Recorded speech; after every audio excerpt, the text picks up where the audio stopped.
pääsiäiseen liittyy paljon yliluonnollista. Jeesuksen ylösnousemus, kukko munimassa suklaamunia ja vaikkapa noidat. Noidat ja velhot ovat isossa osassa myös J.K. Rowlingin suositussa Harry Potter-kirjasarjassa. Viisasten kivi on sarjan eka osa, josta on tullut myös leffa ja tietysti videopelikin.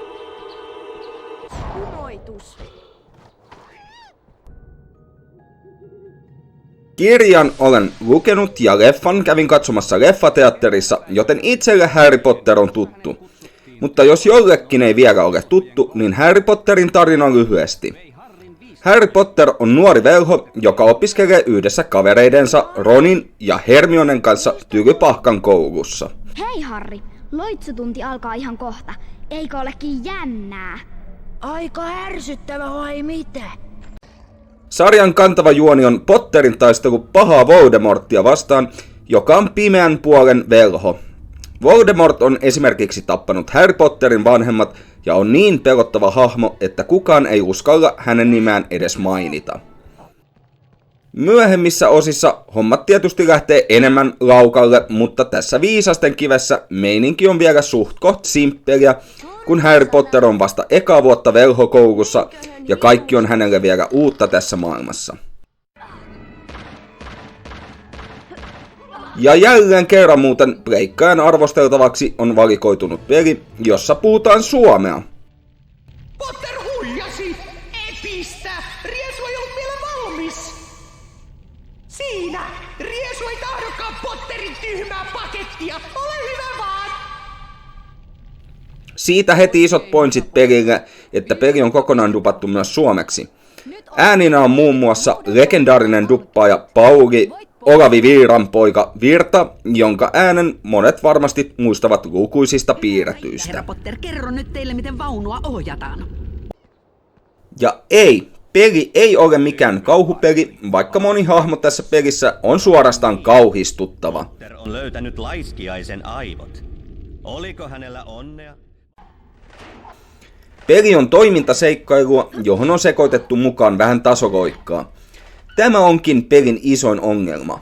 Miksi tässä on paljon loikkimiskohtia, mutta pelissä ei kuitenkaan ole hyppimiselle omaa nappia, vaan Harry hyppii omatoimisesti reunalta. Tähänkin kehnon ominaisuuteen kyllä tottuu, mutta on tässä kyllä tiettyjä tiukkoja kohtia, joissa hyppimisnapin puute harmittaa vietävästi.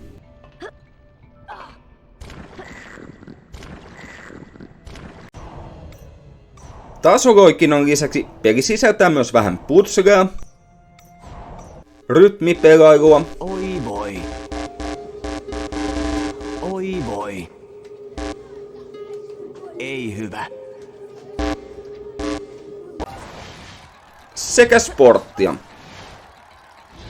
Huispaus on Harry Potter-maailman oma urheilulaji, jossa luudilla lennetään ja pyritään sieppaamaan kultainen sirppi, jolla matsi voitetaan. Huispaus ja luudalla lentäminen on ihan mukava lisä peliin, eikä aiheuta samanlaista ärtymystä kuin moni muu peli, joka sisältää rinkuloiden läpilentämistä.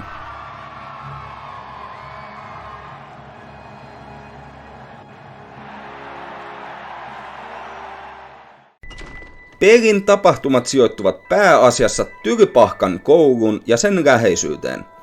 Ja pakko kyllä kehua, että koulu on hyvin mallinnettu tähän peliin. Eri huoneita ja salapaikkoja on mielenkiintoista tutkia. Tunnelma on kohdillaan. Koulun ulkopuolella on metsäalueita, joissa myös seikkaillaan. Täällä olisi ollut ihan kiva, että jonkinlainen kartta olisi ollut mukana, kun välillä tuli harhailtua metsässä. Tehtäviä pelissä on monenlaisia. Koulussa kun ollaan, niin tietysti pitää oppitunneilla käydä, jossa opitaan loitsuja. Ja tässä pelissä loitsut suoritetaan näppäilemällä symbolinappuloita oikeassa järjestyksessä ja rytmissä. Sitten kun loitsun on oppinut, niitä voi käyttää pelin edetessä tietyissä kohdissa, kun sitä vaaditaan.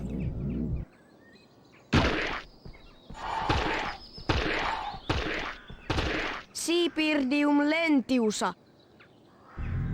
Omilta kouluvuosilta en tosi muista sitä, että oppitunnille mentäessä olisi aikarajan sisällä pitänyt joku ahdistava esterata mennä läpi, mutta toisaalta Itsehän kävin velhokoulun sijasta ihan normaalin ala-asteen.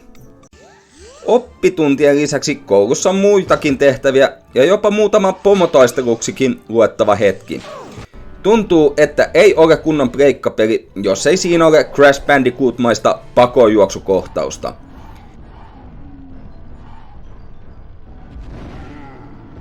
Hiippailutehtävä puolestaan toi mieleen Metal Gear Solidin, kun piti liikkua niin, ettei koulun vahtimestari tai hänen pelottava kissansa näe sinua. Tunkeutuja kielletyssä käytävässä! Koulun ulkopuolella oleviin tehtäviin liittyy vahvasti Hagrid. Hagrid on tämä jättimäiskokoinen riistanvartija, joka esiintyy Harry Potterin ystävänä. Mutta minä sanon, että Hagrid on vain edesvastuuton aikuinen, jolle menee nuoren opiskelijan hyvinvoinnin edelle kaljan juominen. Kattilaan parille kermakaljalle, jos tarttet mua. Tavataan, kun saat homman hoidettua. Minkälainen aikuinen lähettää lapsen etsimään tulisiemeniä alueelta, jossa huonojen kontrollien kanssa pitää hyppiä laava-alueiden yli? Kaikki pelin tapahtumat eivät tapahdu Tylypahkassa, vaan erässä vaiheessa peliä Hagrid vie Harry Potterin shoppailemaan Viistokujalle. Tai Hagrid ei tietenkään osallistu kaupoissa käyntiin, vaan jää itse pubiin istuskelemaan. Viistokujalla sijaitsee Irvetan pankki, ja tämä osuus on pelin karmein, ärsyttävin ja mahdollisesti myös aikaa vievin osuus. Oikein syvälle sydämeen sattuu, kun tätä kokemusta alkaa kertaamaan. Ennen kuin kauppoihin pääsee, pitää siis käydä pankissa hakemassa rahaa. Jos joskus olet ajatellut, että Suomessa pankkipalvelut ovat huonolla tolalla, niin ei se ole mitään verrattuna Irvetan pankkiin. Ensinnäkin, lattiat täällä ovat jostain syystä liukkaita. Ja täällä ei riitä, että saisit rahaa nostettua tiskiltä tai automaatista. Ensin sinun pitää pankkivirkailijalle kertaa jotain ihmeen lomakkeita, jonka jälkeen tulee vuoristorata-ajelu. Ja voi pojat, tämä se vasta onkin hirveetä. Vaunua pitää ohjata, kerätä samalla rahaa ja väistää esteitä. Jos et saa tarpeeksi kerättyä rahoja, pankkivirkailija haukkuu sinut ja ei auta kuin uudelleen yrittää. Oi hyvänen aika, teidän täytyy yrittää uudestaan, jos haluatte kehittyä paremmaksi kuskiksi. Muistakaa nyt, ohjatkaa vaunua vasemmalle ja oikealle ja lukitkaa X-painikkeet. Irvetan pankissa ei kyllä asiakaspalvelusta ole tietoakaan. Ette olekaan näköjään niin taitava kuin puhutaan. Tarvitaan enemmän tarkkuutta. Muistakaa käyttää X-painiketta hyödyksenne. Vihdoin kun onnistut keräämään tarpeeksi rahaa, niin arvatkaapa mitä. Yksi holvi ei riitä, vaan tätä herkkua on tarjolla enemmänkin, sillä Potterin pitää 3 kertaa kerätä lomakkeet, 500 kertaa kuunnella pankin henkilökunnan haukuntaa ja 3 eri vuoristoradalla suorittaa rahankeruu. Huhhuh, nämä kun on suoritettu, niin Irvetan pankkiin ei tarvitse palata. Suosittelisin Harry Potterille siirtymistä vaikkapa Merita-pankin asiakkaaksi. Hienoa, herra Potter, saitte kaljuudat kerättyä. Haluatteko yrittää uudestaan?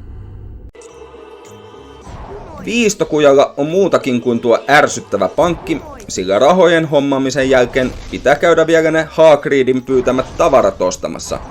Mutta tätäkään ei ole tietenkään helpoksi tehty, vaan jostain syystä tavaroiden hommaaminen on erinäisten tehtävien takana.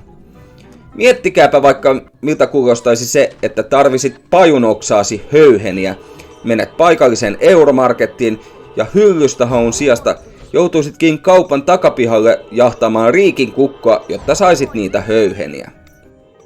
Voi hyvänen aika, ja minä kun luulin, että olit vastuuntuntoinen nuori velho. Minähän sanoin, että älä koskaan käytä sauvaasi riikinkukkoa. Sinällään nämä erilaiset tehtävät tuo kivaa vaihtelua peliin, mutta osa näistä pelin tehtävistä osaa olla aika turhauttavia.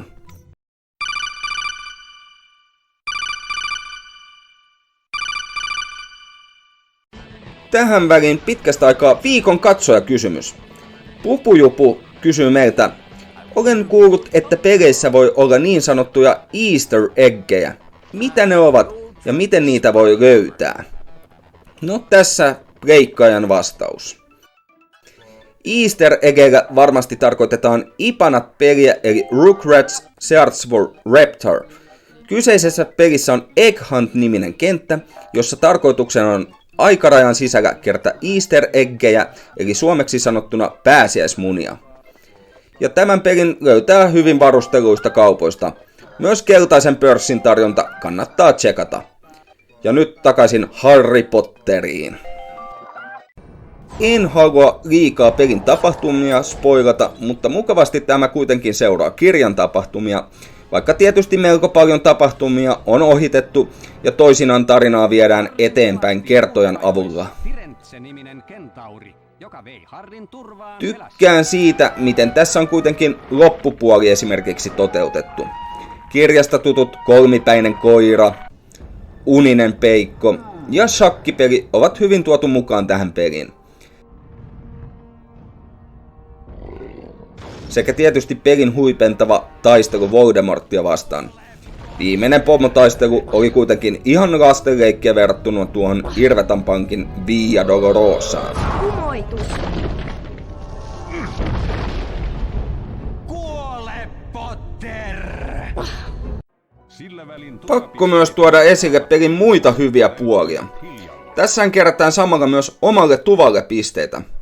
Harry Potterin maailmassa Tylypahkan oppilaat on siis jaettu 4 tupaan, joita voisi sanoa vaikka ihan ryhmiksi. Rohkelikko, luihuinen, puuskupuh ja korpinkynsi. Potter-ystävinen on rohkelikon joukossa, kun taas heidän arkkivihollisiaan ovat kiusaajat Draco Malfoyn edustamat luihuiset. Pahuksen Potter, ensi kerralla et ole yhtä onnekas.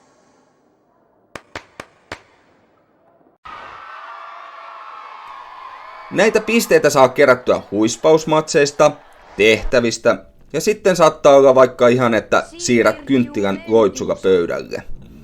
Ja sitten muutakin kerättävää pelissä on kuin nuo tupapisteet. Ympäri Tylypahkaa löytyy erivärisiä karkkeja ja vastineeksi saa paikkoja auki, kun on tarpeeksi kerätty nameja.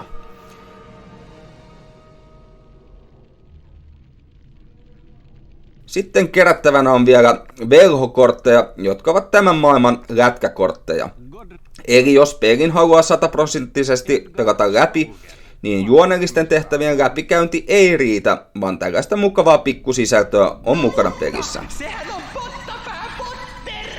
Hyvistä asioista outouksiin. Tuppauksesta löytyy sellainen huvittava puoli, että jostain syystä joissakin kohdissa puhujan ääni muuttuu, kun puhuja alkaa kertomaan vaikkapa ohjeita. Kuunnelkaapa vaikka nämä pari esimerkkiä. Kunhan pidät mielessä, että joidenkin asioiden on tarkoituskin pysyä salassa. Mistä tuleekin mieleeni, että 3. kerroksen käytävään on pääsy kielletty kaikilta, jotka Ylimääräisiä tupapisteitä, jos pärjäät erityisen hyvin seuraavissa tehtävissä. Ohjaa luutaasi suuntapainikkeilla ja liiku eteenpäin painamalla X-painiketta. Sitten vielä niihin pelin heikkoihin puoliin.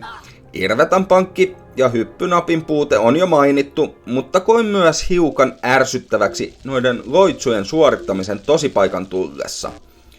Aikarajan sisällä pitää oikea-aikaisesti oikeita nappeja painaa, kuulostaa yksinkertaiselta ja sitähän se oikeastaan on, mutta jotenkin minulla oli vaikea välillä vaan saada sitä oikeaa rytmiä ja virhelyönnin jälkeen menee pasmat ihan sekaisin. Vioistaan huolimatta Harry Potter ja punainen graniitti, tai siis viisasten kivi, on ihan mielenkiintoinen ja hauska peli. Näen tässä jotain samaa kuin aikaisemmin arvostelussa olleessa Action Man pelissä, eli vaikka toteutus ei kaikilta osalta ole lähelläkään täydellistä, niin pelin tunnelmassa on sitä jotain, jonka takia peli viehättää. Enkä nyt tarkoita pelkästään sitä suomiduppia, vaikka on se hauska lisäpeliin. Hyvä lisenssipeli, joten annan Potterille arvosanaksi pyörät 70.